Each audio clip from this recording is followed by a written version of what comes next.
ఒక మహిళ సంకల్పిస్తే గృహమే కాదు, సమాజం కూడా మారుతుంది. వైద్య రంగంలో తనకంటూ ఒక గుర్తింపు తెచ్చుకొని, ప్రస్తుతం విజయనగరం ప్రభుత్వ మెడికల్ కాలేజ్ ప్రిన్సిపల్‌గా విధులు నిర్వహిస్తున్నారు డాక్టర్ దేవి మాధవి గారు. ఆమె ప్రొఫెసర్‌గా ప్రొఫెసర్‌గా విద్యార్థులకు విద్యాబుద్ధులు చెప్తూనే ఇప్పుడు ఒక ప్రిన్సిపల్ స్థాయికి ఎదిగిన ఆమె ప్రయాణం గురించి ఆమె మాటల్లోనే తెలుసుకుందాం. ఒక సాధారణ మహిళ నుంచి ఇప్పుడు విజయనగరం మెడికల్ కాలేజ్ ప్రిన్సిపల్‌గా మీరు ఆహ్, ఎదిగారు. దీనికి సంబంధించి మీ కుటుంబ నేపథ్యం ఏంటి? ఈ ఎదిగే ప్రాసెస్‌లో మీరేమైనా సవాళ్ళని ఎదుర్కొన్నారా? సో, మీ ప్రశ్నకి సాధారణ మహిళ నుంచి ఇక్కడికి రావడం అంటే చెప్పాల్సింది ఏంటి అంటే అందరిలాగానే ఎంబీబీఎస్ కంప్లీట్ చేసుకున్నాం. తర్వాత ఎండీ కమ్యూనిటీ మెడిసిన్ అన్నది నేను 93-96 చేశాను. తర్వాత గవర్నమెంట్ సర్వీసెస్ జాయిన్ అయ్యింది. 97లో గవర్నమెంట్ సర్వీసెస్ జాయిన్ అయ్యాను.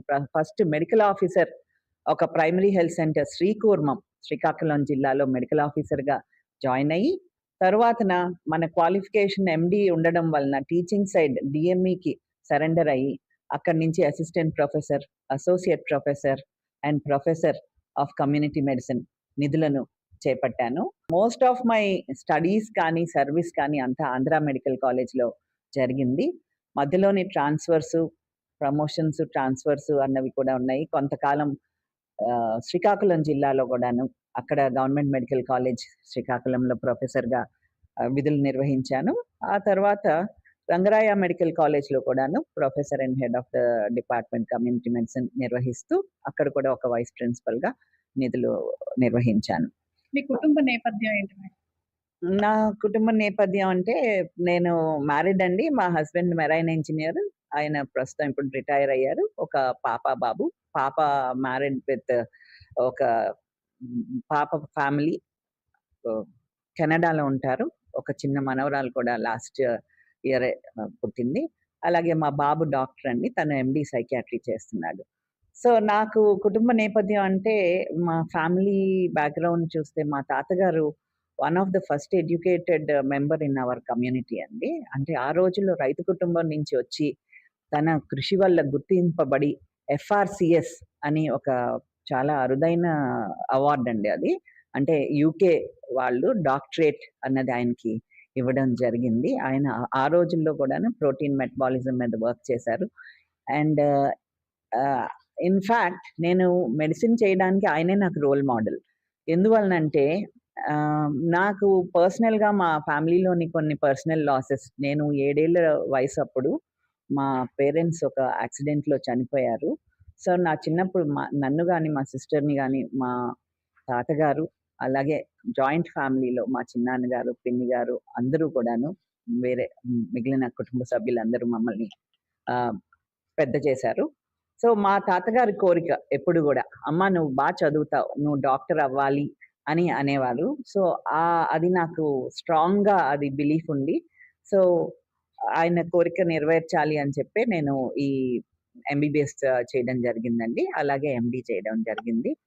సో, ఫైనల్ ఇయర్ ఎంబీబీఎస్‌లో ఉండగా నాకు మ్యారేజ్ అయింది. సో, మా అత్తగారి ఫ్యామిలీ కూడా ఎడ్యుకేటెడ్ ఫ్యామిలీయే. మా former vice chancellor of Andhra university professor K V Ramana garu మా ఫాదర్ ఇన్ లా. సో, అటు సైడ్ నుంచి కూడా మంచి సపోర్ట్ వచ్చిందండి. సో, మా హస్బెండ్ గాని, ఫ్యామిలీ అత్తగారు ఫ్యామిలీ నుంచి కూడా మంచి సపోర్ట్ చేయడం వలన నేను ఈ స్థాయికి రాగలనని మటుకు చెప్పగలను. మేడం చూసుకుంటే ఒక మెట్టు మెట్టు ఎక్కుకుంటూ మీరు ప్రిన్సిపల్ స్థాయికి ఎదిగారు. ఈ ప్రిన్సిపల్‌గా మీరు ఒక లీడర్‌షిప్ క్వాలిటీననేది మెయింటైన్ చేయాల్సి ఉంటది. అందరిని ఒక తాటి మీదకి తీసుకురావాల్సి ఉంటుంది. దీన్ని మీరెలా మెయింటైన్ చేయగలుగుతున్నారు? డెఫినెట్‌గా ఛాలెంజింగేనండి.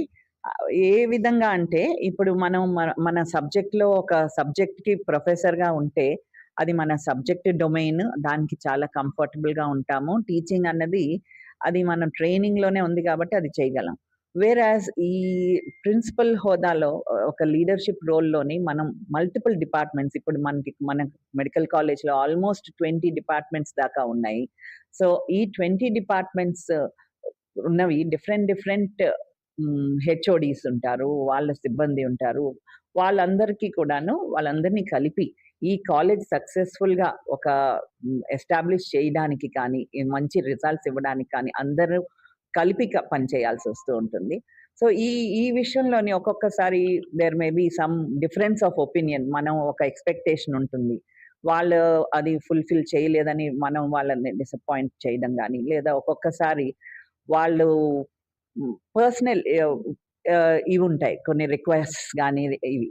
కానీ ఇన్‌స్టిట్యూషన్ పరంగా అవి మనం ఒక్కొక్కసారి వాటిని రెస్పెక్ట్ చేయలేకపోవచ్చు. లేదా వాటిని సపోర్ట్ చేయలేకపోవచ్చు. సో, అది ఒక సార్ట్ ఆఫ్ ఇబ్బంది కలిగిస్తూ ఉంటుంది. కానీ లీడర్‌షిప్‌లో మనం అంటే డిఫరెంట్ టైప్స్ ఆఫ్ లీడర్‌షిప్ ఉంటాయండి. ఒకటేంటంటే ఆటోక్రాటిక్ అంటారు. మనం చెప్పిందే శాసనం అని. But I don't believe in that. I believe that diplomatic democratic leadership is important.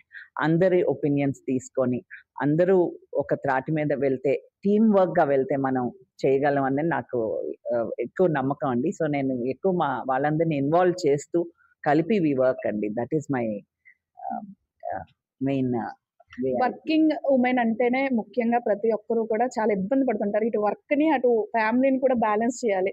అసలు ఈ 2 ప్రొఫెషనల్స్‌ని ఏ విధంగా బ్యాలెన్స్ చేశారు? సో, ఇందాకల చెప్పాను గదండీ! నాకు I am fortunate that always I have a good family support అండి.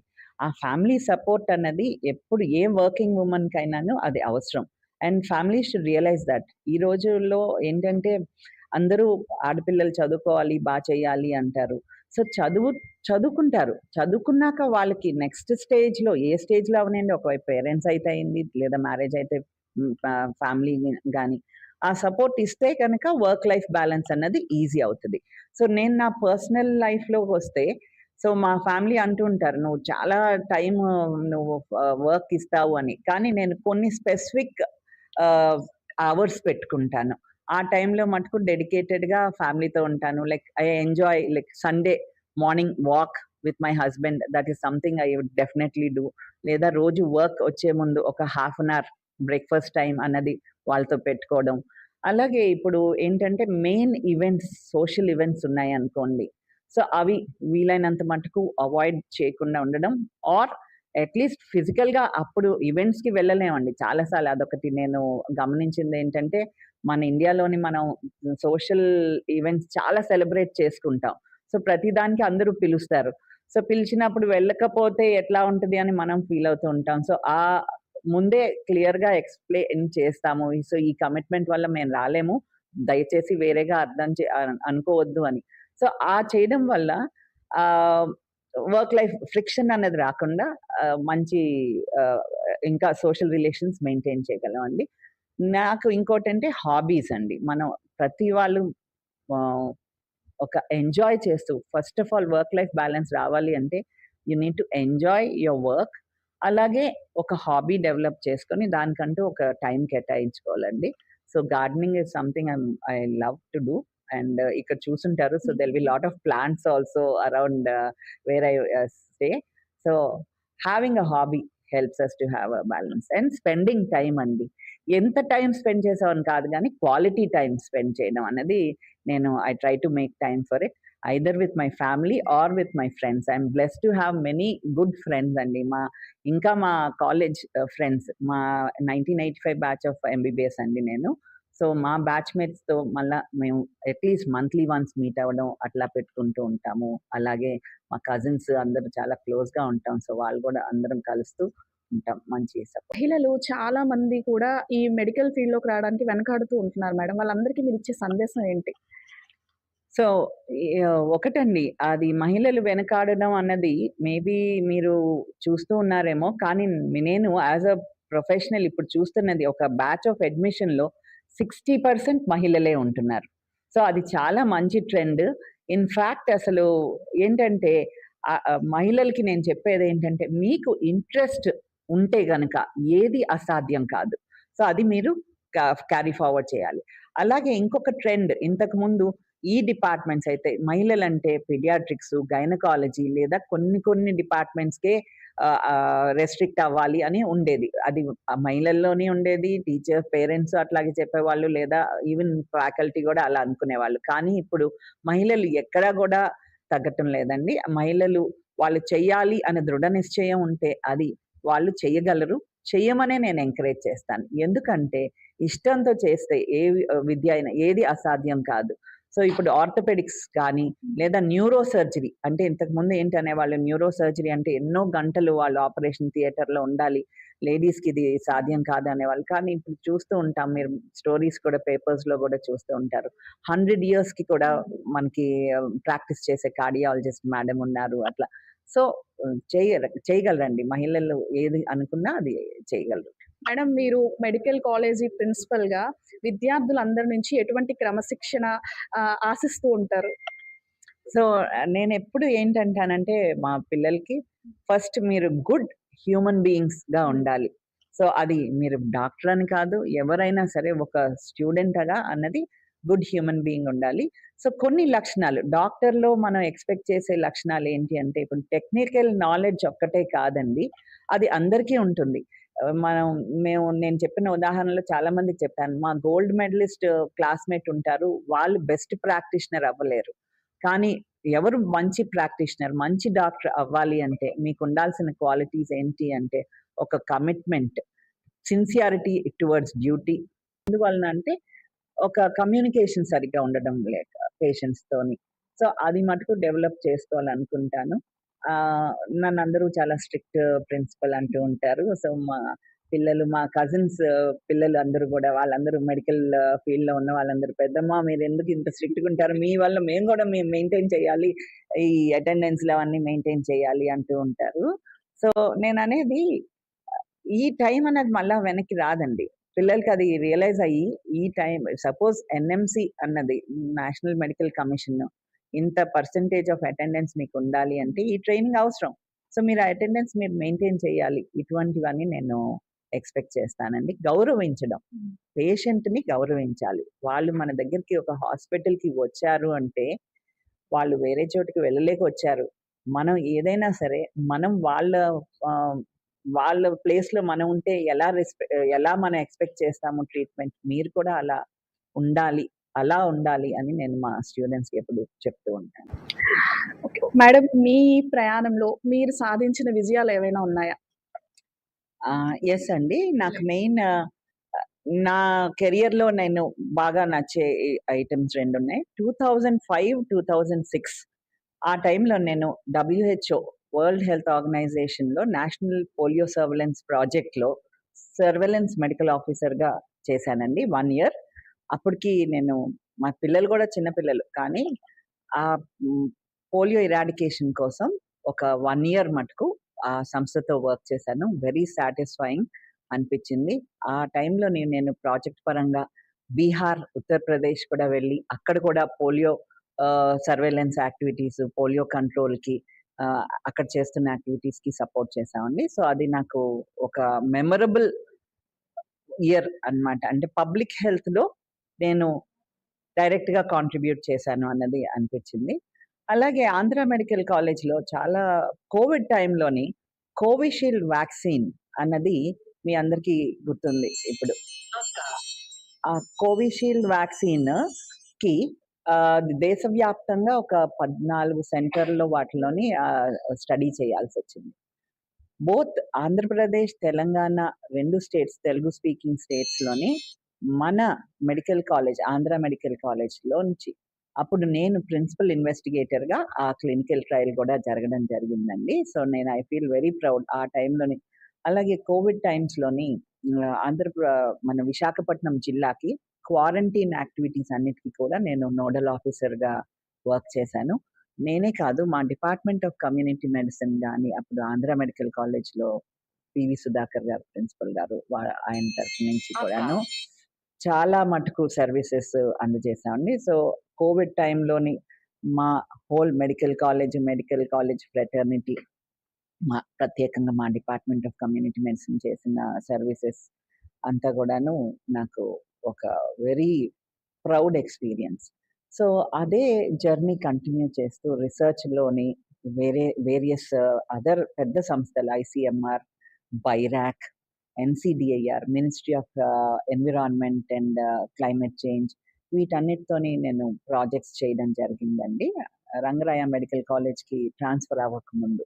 అలాగే రంగరాయ మెడికల్ కాలేజ్‌కి వెళ్ళినాక కూడాను నాకో, నేషనల్ ఎయిడ్స్ కంట్రోల్ ఆర్గనైజేషన్ వాళ్ళతో కూడా కొన్ని రిసర్చ్ ప్రాజెక్ట్స్ చేశాను.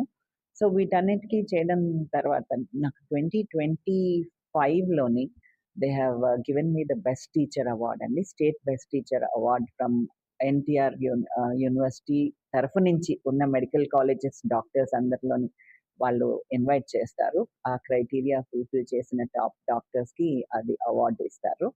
సో నేను ఆ అవార్డుని మన ముఖ్యమంత్రి గారు చంద్రబాబు నాయుడు గారి చేతుల మీదుగా, అలాగే మన మినిస్టర్ గారు లోకేష్ గారి చేతుల మీదుగా తీసుకోవడం, అది one more memorable event for me అండి. సో ఆ తర్వాత ఇక్కడికి వచ్చి మన గవర్నమెంట్ మెడికల్ కాలేజ్ విజయనగరంలో ఉన్న మా former principal Padmaleela madam wonderful work చేసి ఈ కాలేజ్ ఫస్ట్ 2 ఇయర్స్ చాలా ఎస్టాబ్లిష్ చేసే వరకు మేడం ఇక్కడ 22 స్టార్ట్ అయినప్పటి నుంచి ప్రిన్సిపల్గా ఉండి 25లో రిటైర్ అయ్యారు. సో మేడం సర్వీసెస్ బాగా చేశారు. సో నేను ఇక్కడ జాయిన్ అయినప్పుడు అది ఒక ఛాలెంజ్. మేడం అంత ఒక ఒక లెవెల్కి తీసుకొచ్చారు కదా, దీన్ని మనం కంటిన్యూ చేయాలి అని అనుకోవడం జరిగింది. ఇప్పుడు మనం ఆ సర్వీసెస్ కంటిన్యూ చేస్తున్నాం. ఇక్కడ ఇప్పుడు 3 batches of under graduate students, అంటే ఎంబీబీఎస్ స్టూడెంట్స్ 150 స్టూడెంట్స్ చదువు జరుగుతుందండి. ఈ ఆగస్ట్లో 4th బ్యాచ్ అడ్మిట్ అవుతారు. అలాగే లాస్ట్ ఇయర్ నుంచి మనకి 20 post graduates, MD, MS post graduates పెద్ద clinical department, surgery, medicine, obstetrics, paediatrics, ఎనెస్థీసియాలో జాయిన్ అయ్యారు.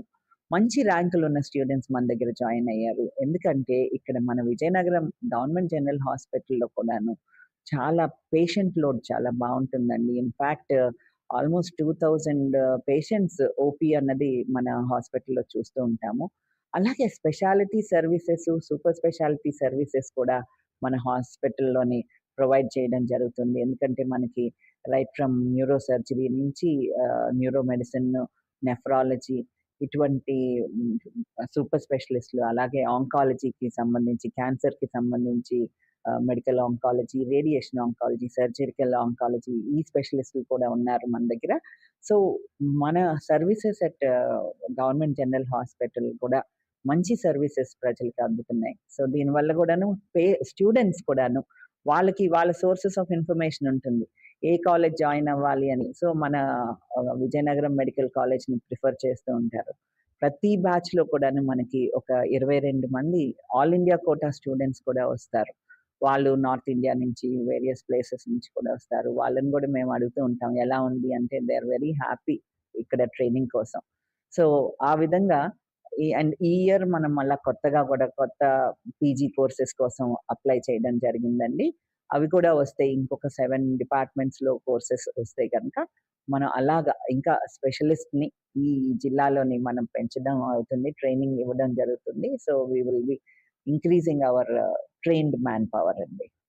అది మేడం, అప్పటి కాలంలో స్టూడెంట్స్‌కి, ఇప్పటి కాలంలో స్టూడెంట్‌కి ఎటువంటి మార్పులు మీరు గమనించారు? అప్పుడెలా ఉండేది? అప్పుడా అండి, లైక్ నేను నా హోల్ స్టడీస్‌లోని మేబీ మా ప్రిన్సిపల్ ఆఫీస్‌కి వెళ్ళడం ఒకటో, 2 సార్లో వెళ్ళా అనమాట. అంత భయం. ఒక ఒక లేదా ఒక ప్రొఫెసర్ మా ముందు నడిస్తే మేము పక్కకు ఆగిపోయి, లేదా దూరంగా జరిగి వెయిట్ చేసేవాళ్ళం. అయితే ఈ రోజు నాకేమనిపించిందంటే అది generation gap. It's not only in medical college but everywhere. Students are more free. అదొకటి. నెక్స్ట్ ఏంటంటే ఇంతకుముందు మా టైంలో చదువుకి మేము లైబ్రరీలోనే ఉండి అక్కడుండే అంటే వనరులు, రిసోర్సెస్ అన్నవి లిమిటెడ్‌గా ఉండేవి. టెక్స్ట్ బుక్సే ఉండేవి మాకు. లేదా టీచర్స్ చెప్పిన పాఠాలు. సో శ్రద్ధగా ప్రతి క్లాస్‌లోని నోట్స్ అన్నవి రాసుకొని, ఆ నోట్స్ షేర్ చేసుకొని ఒకళ్ళ నుంచి ఒకళ్ళు అలా మా చదువు ఉండేది. కానీ ఇప్పుడేంటంటే ఇదంతా digital age and Gen Z. So చాలా డిఫరెన్స్ మెయిన్ కాన్సంట్రేషన్ లెవెల్స్. స్టూడెంట్స్‌కి కాన్సంట్రేషన్ అన్నది చాలా తక్కువ టైమ్ స్పాన్‌లో అటెన్షన్ తొందరగా పోతుంది. సో దానికి తగు విధంగా నేను మా ఫ్యాకల్టీకి చెప్తూ ఉంటాను. మన క్లాసెస్‌ని ఇంటరాక్టివ్‌గా చేసి వాళ్ళని ఇన్వాల్వ్ చేస్తూ ఉంటే వాళ్ళు మన క్లాసెస్‌కి ఇంట్రెస్ట్‌తో వస్తారు అని చెప్పి. తర్వాత ఏంటంటే అవైలబిలిటీ ఆఫ్ నాలెడ్జ్. ప్రతి చోట ఇప్పుడు వాళ్ళు ఏంటి యూట్యూబ్‌లో చూస్తారు, లెక్చర్స్ అవైలబుల్‌గా ఉంటాయి, లేదా టెక్స్ట్ బుక్స్ వేరే చోట ఉంటాయి. సో ఇవన్నీ ఉన్నాయి కాబట్టి పిల్లలు ఈజీగా డిస్ట్రాక్ట్ అవుతున్నారండి. అదొకటి. ఇంకొకటేంటంటే సోషల్ మీడియా ప్రభావం అవ్వనియండి, ఏదైనా అవ్వనియండి, లైఫ్ అంటే ఇట్లా ఉండాలి అని ఒక ఆహ్, అంకిత భావం కొంత తగ్గిందంటాను నేను స్టూడెంట్స్‌లో. దట్ ఈస్ బికాజ్ ఇప్పుడు సీట్స్ పెరగడం వలన అందరూ వాళ్ళ ఇష్టంతో వస్తున్నారో, లేదా పేరెంట్స్ ఇష్టంతోనో, లేకపోతే అదొక ఒక డిఫరెంట్ రీజన్స్ వల్ల జాయిన్ అవ్వచ్చు. సో, ఇష్టంతో జాయిన్ అయితే పిల్లలు వాళ్ళు అందరూ క్రమశిక్షణగా ఉంటున్నారు. లేకపోతే మటుకు కొంత డిసింట్రెస్టెడ్‌గా ఉన్నవాళ్ళు, వాళ్ళు మటుకు కొంత అటెండ్ కాలేజ్‌లో కొన్ని ఇష్యూస్ ఫేస్ చేస్తాం. రెగ్యులర్‌గా రాకపోవడాలు అటువంటివి. బట్ ఓవరాల్ నేను ఒకటైతే అంటాను. జనరేషనల్ చేంజెస్ ఉన్నా సరే, ఎప్పుడు యూత్‌లోని చాలా ఇదుందండి. చేయగలిగే కెపాసిటీ ఉంటుంది. దాన్ని మనం ట్యాప్ చేసుకోవడం బట్టే ఉంటుంది. పిల్లలకి చాలా క్రియేటివ్‌గా ఉంటారు. వాళ్ళని ఎంకరేజ్ చేసి, మోటివేట్ చేస్తే మంచిగా వర్క్ చేస్తారు. నాకు ఆ కాన్ఫిడెన్స్ అయితే ఉందండి. చివరిగా మెడికల్ కాలేజ్ స్టూడెంట్స్‌కి అదే విధంగా సమాజంలో తమకంటూ ఒక గుర్తింపు తెచ్చుకోవాలనే మహిళలకి మీరిచ్చే సక్సెస్ మంత్ర ఏంటి? So, first thing is have faith in your abilities. మీకు మీ మీద మీకు నమ్మకం ఉండాలి. మీరిది చేయగలరు అన్నది. That is the first thing. Next thing is effective time management అండి. మనం ఎస్పెషల్లీ ఈ రోజుల్లోని ఏంటంటే అగైన్ అన్నట్టు సోషల్ మీడియా అవనియండి, మన ఫోన్ గాని, ఎన్నో డిస్ట్రాక్షన్స్ వల్ల మనం మన చేయాల్సిన వర్క్స్‌ని మనం చాలా మటుకు టైమ్‌లీగా మేనేజ్ చేయలేం. దానివల్ల స్ట్రెస్. ఇప్పుడు మెయిన్ ఇంపార్టెంట్ ఇష్యూ ఎవరి లైఫ్‌లోనైనా అయితే స్ట్రెస్. స్ట్రెస్ మేనేజ్‌మెంట్ అనేది చాలా ఇంపార్టెంట్. సో, దీనికి స్టీవ్ కోవీ గారు అప్పుడు ఒక చెప్పారు. You should divide your works into 4 urgent and important, important but not urgent, not important, not urgent and then అలాగా 4 ఉంటాయండి. సో, ఆ విధంగా మనం గూడా మన టైమ్‌ని స్పెండ్ చేసుకొని, ఏ పనులు ఎలా చేసుకోవాలి అని ప్రయారిటైజ్ చేసుకుంటే మనం, మనం సాధించుకోవచ్చు. తర్వాత మహిళలకి ఏం చెప్తానంటే success mantra not only girls, any any students or anybody set goals for yourself. ఆ గోల్ ఎలా ఉండాలంటే 10 ఏళ్ల తర్వాత నేను ఒక పెద్ద నర్సింగ్ హోమ్ కట్టాలి, లేదా పెద్ద ఔడీ కార్ కొనాలి అలా ఉండకూడదు. మన గోల్ ఏంటంటే ఆ గోల్‌కి సాధించడానికి మనం చిన్న చిన్నవి ఏం చేసుకోవాలి. సో, ఈ నెక్స్ట్ మన ఫస్ట్ ఇయర్, ఫైనల్ ఇయర్ లోపల నాకు percentage of marks at least distinctions తెచ్చుకోవాలి. అట్లాంటిది చేస్తే నెక్స్ట్ అవి ఆటోమేటిక్‌గా వస్తాయండి. సో, చిన్న చిన్న లక్ష్యాలు పెట్టుకోవాలి. చాలా సార్లు పెద్ద లక్ష్యం పెట్టుకొని అది రీచ్ అవ్వలేదు అని దాని వైపులో ఎళ్ళలేదు అని డిసప్పాయింట్‌మెంట్‌తో ఉంటాం. కానీ మన లైఫ్‌లోని చిన్న చిన్న లక్ష్యాలు పెట్టుకొని అవి సాధిస్తే వచ్చే ఆనందం వేరు. సో, దానివల్ల మనకింకా మోటివేషన్ ఉంటుంది. మన ఆ డే ఫస్ట్ బాగా జరుగుతుంది. అంటే నేనెక్కడో చదివాను. అది నేను యాక్చువల్లీ పాటిస్తూ ఉంటాను. ఏంటంటే అసలు లేచిన వెంటనే మనం usually working women we have ఒక 10 పనులుంటాయి మనం స్టార్ట్ అయ్యే ముందే. సో, వెంటనే టక్కన లేచిపోయి, వెళ్ళిపోయి ఇంకో పనిలో పడతాం. కానీ ద ఫస్ట్ థింగ్ లేచిన వెంటనే మన బెడ్ మనం మేకప్ చేసుకొని బయటికొచ్చామనుకోండి, నెక్స్ట్ టైమ్ ప్రతిసారి మన రూమ్‌లోకెళ్తే ఆ రూమ్ నీట్‌గా కనిపిస్తది. అదే చెయ్యకపోతే చికాకుగా ఉంటది. ఆ చేసే పని జస్ట్ 1 మినిట్ పనే. కానీ అది చెయ్యకపోవడం వల్ల ఆ డే అంతా మనకి ఇరిటేషన్‌గా ఉంటుంది. సో, అటువంటి చిన్న చిన్న పనులు which will not take more than 2 minutes, 5 minutes ఆ వర్క్స్ చేసుకుంటూ ఉండాలి. దట్ ఈస్ అంటే అలాంటి స్మాల్ థింగ్స్ చదువులో గాని, ఏదైనా సరే లాంగ్ అవర్స్ చదవక్కర్లేదు. ఒక పాయింట్ ఒక 20 మినిట్స్ కూర్చొని ఏదో చదువుకోండి. That will stay in your mind. That is what I'd సే. తర్వాత విమెన్‌కి నేనేం చెప్తానంటేనండి, ఆహ్, నేను నేను పాటించేది అదే ఏంటి అంటే, ఒకటి హావ్ ఎ హాబీ. తర్వాత మీ సోషల్ గ్రూప్స్‌తో మీరు కనెక్ట్ అయ్యి ఉండండి. లైక్ ఇట్ కుడ్ బి మీకు స్పిరిచ్యుయాలిటీ ఇంట్రెస్ట్ ఉండొచ్చు. ఏదో ఒక గార్డెనింగ్ ఇంట్రెస్ట్ ఉండొచ్చు. మ్యూజిక్ ఈ రోజుల్లోని ఆన్‌లైన్ మ్యూజిక్ క్లాసెస్ కానీ ఏదైనాను చేస్తూ ఉంటే అవి చేసుకోవచ్చు. అదే విధంగా నేను మళ్ళా సోషల్ మీడియాని ఎంత అంటే how it can also negatively influence you is social మీడియాలో చూసేదంతా ఇలాగే ఉంటుంది. సో, మనం గూడా ఇదే కల మనం లివ్ చేయాలి అని మటుకు అనుకోకూడదండి. బికాజ్ సోషల్ మీడియాలో మనం పెట్టేదంతా గూడా it's not reality. It's the best. మనం ఒక 100 ఫోటోలు తీసుకుంటాం. ద బెస్ట్ ఫోటో అందులో పెడతాం. అదే చూసి ఓహో! ఇదే మన రియాలిటీ అనుకోకూడదు. సో, ఆ విధంగా మనం సోషల్ మీడియాలో నుంచి మంచి తీసుకొని దాన్నే మనం ఫాలో అవ్వాలి. టీమ్, టీమ్ వర్క్ ఒకటి బిలీవ్ చేసుకోండి. Don't compare yourself with others. You have your merits. Work on your strengths. మీ బలం మీద మీరు పొందాలి. అలా అని మీ వీక్‌నెసెస్ ఏవైనా ఉంటే వాటిని మనం ఓవర్‌కమ్ చేయాలి. నాకు time management is still one weakness. So, office అవర్స్‌ని ఎక్స్‌టెండ్ చేస్తూ ఉంటాను. అది కట్ చేసుకొని కొంచెం give more time to my family అన్నది I work on it all the time. So, ఇట్లాగా ప్రతి మహిళ కూడాను చేసుకోవాలి. And another thing family support అండి. నేను ఇది నాకనే కాదు. నేను మా ఆఫీస్‌లో వర్క్ చేస్తుంటాను. ఒక చిన్న ఉదాహరణ చెప్తాను. మొన్న మాకొక స్ట్రిక్ట్ టైమ్ లైన్ వచ్చింది. 30థ్ జూన్‌కి సబ్మిట్ చేయాల్సొచ్చింది ఒక రిపోర్ట్. ఆ రిపోర్ట్ సబ్మిట్ చేయాలి. కానీ మాకేదో టెక్నికల్ ఇష్యూ వల్ల సబ్మిట్ చేయలేకపోయాం ఆఫీస్ అవర్స్‌లో. లాస్ట్‌లో ఆఫ్టర్ 6:00 మాకు తెలిసింది ఇప్పుడు సబ్మిట్ చేయడానికి మాకు లాగిన్ క్రెడెన్షియల్స్ ఓపెన్ చేశారు అని. ఆ టైంలో ఎవరిని అడగగలను? ఎట్లాగా అనుకున్నా. మా వైస్ ప్రిన్సిపల్ మేడం కాంటాక్ట్ చేశారు ఆఫీస్ వాళ్ళందరినీను.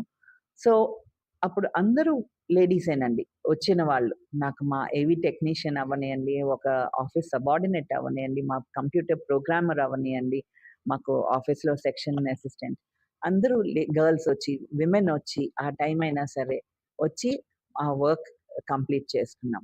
సో, దట్ కమిట్మెంట్ అన్నది యూ నీడ్ అండి. సో, ఒక్కొక్కసారి నేననేది రోజు అని కాదు. మన family is important. But whenever there is important task to be done in office, please make sure you do it.